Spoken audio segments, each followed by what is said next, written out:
गलत मार्ग को त्याग करके अच्छे मार्ग पर चलने के लिए हमारे गुरुदेव हमें प्रेरित करते हैं। ऐसे संत भगवान दोबारा जीवन में आने वाले नहीं हैं। जैसे भी हमारे गुरुदेव भगवान बताते हैं, हम अगर उसी राह पर चले, वही मार्ग पर चलेंगे तो हमारा उद्धार निश्चित हो जाएगा। सबसे पहले मेरी माँ के चरणों में कोट कोट प्रणाम और गुरु पूर्णिमा की हार्दिक शुभकामनाएं।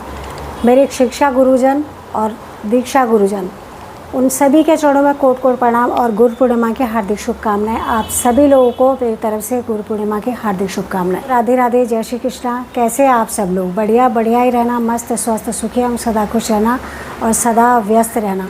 तो आज गुरु पूर्णिमा है, आप सभी लोगों को गुरु पूर्णिमा की हार्दिक शुभकामनाएं।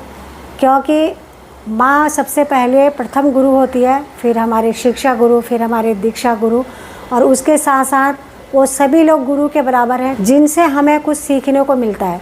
क्योंकि आप लोग भी हमारे परिवार की तरह हैं और जब से आप लोगों के साथ जुड़े हैं, आप लोग हमसे जुड़े हैं, तो हमें आप लोगों को देख के या आप लोगों का कमेंट्स पढ़ के, आप जो भी हमें मिलते हैं, कहीं पर कुछ बोलते हैं तो उसकी भी हमें शिक्षा मिलती है। तो इसके लिए आप लोगों को भी गुरु पूर्णिमा की हार्दिक शुभकामनाएं। देखो, माँ जो होती है सबसे प्रथम गुरु होती है। माँ के साथ हर बच्चे का अनमोल रिश्ता होता है, क्योंकि माँ पेट में पालने से लेके बच्चे को उठना बैठना, खाना पीना, चलना फिरना, बैठना, सब कुछ जो भी है माँ सिखाती है। यहाँ तक कि अक्षर बोध भी माँ कराती है। उसके बाद हमारे शिक्षक गुरु, जिनसे हमें शिक्षा मिली है, अक्षर बोध जिन्होंने किया है, फिर हमें पढ़ना लिखना सिखाया है और हमें इस लायक बनाया है कि हम कहीं पर बोल पाएँ, हम किसी भी भाषा को अगर सीखना चाहें तो उसे सीख पाएँ। तो उसका जो हमें ज्ञान कराया हमारे गुरुजनों ने कराया, जो कि हमें स्कूल में हमारे गुरु मिले। उसके बाद है दीक्षा गुरु, अध्यात्म की तरफ ले जाने वाले, जो हमें परम परमेश्वर तक पहुँचने का मार्ग हमें दर्शाते हैं, जो हमें अध्यात्म की जानकारी देते हैं, हमारे धर्म के बारे में हमें बताते हैं, हमारे प्रभु की महिमा कथा गाथा हमें सुनाते हैं। भजन कीर्तनों में किस तरह हम रम जाए, किस तरह हम भगवान का नाम रटें, वो गुरु जो है हमारे, वो हमारे जीवन को सफल बनाने वाले होते हैं। तो उन गुरुओं को, जितने भी हमारे गुरु आचार्य हैं, संत जन हैं, कथावाचक हैं और जो हमें उपदेश देते हैं, जिन गुरुओं का हम सत्संग सुनते हैं, उन सभी गुरुओं के चरणों में कोट कोट प्रणाम और उन्हें गुरु पूर्णिमा की हार्दिक शुभकामनाएं। वैसे तो हमारे सभी गुरु अध्यात्म के तरफ से, क्योंकि मैंने दीक्षा नहीं ली हुई है और मैं कितने सालों से सत्संग सुनती हूँ और जहाँ पे अच्छा लगता है तो उनके सत्संग सबके ही सुन लिया करती हूँ।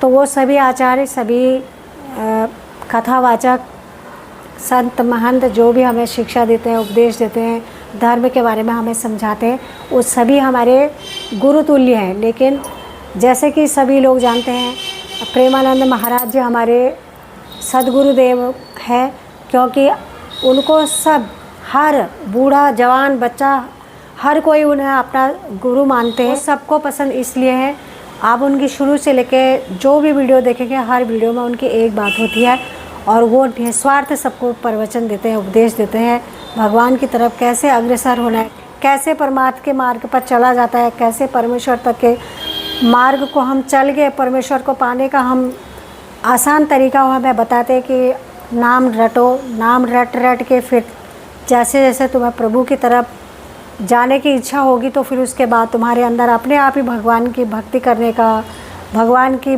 शक्ति को जानने का, उनकी महिमा जानने का अपने आप ही मन करेगा, यानी कि हमारे अंदर वो भावना अपने आप आ जाएगी।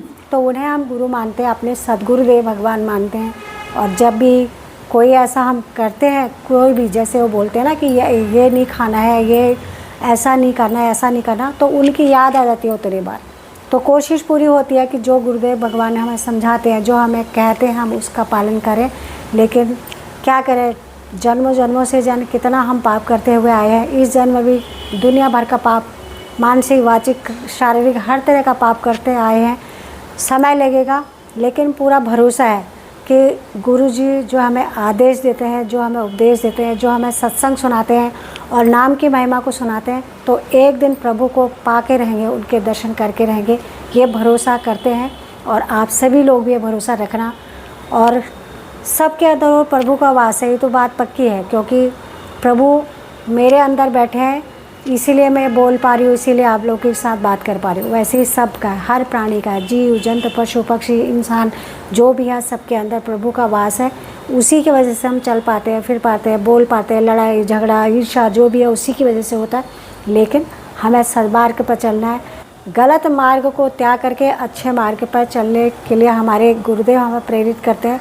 तो हम उनकी वाणी को सुने, उनका सत्संग सुने, और वो हमारे लिए, हमारे उद्धार के लिए चिल्ला चिल्ला के बोलते हैं, चिल्ला चिल्ला के हमें समझाते हैं। और फिर भी हम अधम पापी नीच लोग ऐसे हैं कि उनकी वाणी को ना सुन के वो खुद इतने अपने शरीर से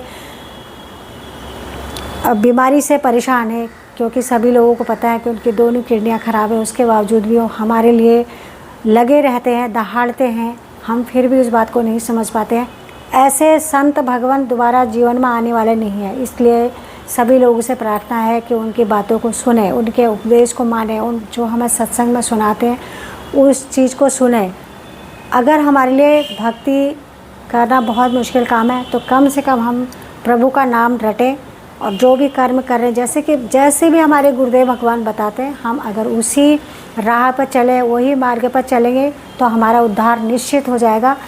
तो वीडियो तो सुबह से सोच रही थी बनाने का। आज दिल्ली में भूकंप आया, जैसे मैंने मोबाइल लिया हाथ में कि एक शॉर्ट वीडियो बना लेती हूँ पहले गुरु पूर्णिमा के उपलक्ष्य में, लेकिन भूकंप आ गया। उसके बाद तो मेरा डर के बहुत बुरा हाल हो गया। फिर मैंने छोटी सी वीडियो शॉर्ट बना रखी है कि दिल्ली में भूकंप आ गया। 9:05 पर वो भूकंप आया था, और उसके बाद फिर मैंने थोड़ा बहुत जो कार्य था वो करा। उसके बाद ये वीडियो शुरू करा है। वीडियो को भी समाप्त कर दूँगी क्योंकि वीडियो बहुत बड़ी हो गई है। आज मैंने गुरु पूर्णिमा के उपलक्ष्य में ये वीडियो बनाई है। आप लोगों को कैसी लगी बता